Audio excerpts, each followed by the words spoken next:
আজকে কয়েন লাগামু।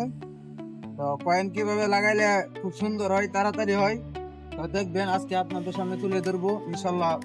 দেখতে থাকেন। তো সর্বপ্রথম এভাবে মাটি ভরে নিবেন, মাটি দিবেন। দুটো টব করা হয়ে গেছে মাটি দিয়ে। তো এখন আমরা কয়েন লাগাবো। তো এগুলা এইভাবে ছিঁড়ে সুন্দরভাবে ছড়াই দিবেন টবের মাধ্যমে। সুন্দর মতো এভাবে ছড়াইয়া তারপরে এভাবে মাটি দিয়ে দিবেন ওটা করে।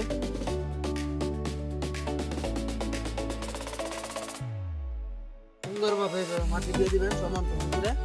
বাস, হয়ে গেছে। শেষ মাসে লাগায় এইভাবে পানি দিয়ে দিবেন। 1 মাস পরের ফলাফল।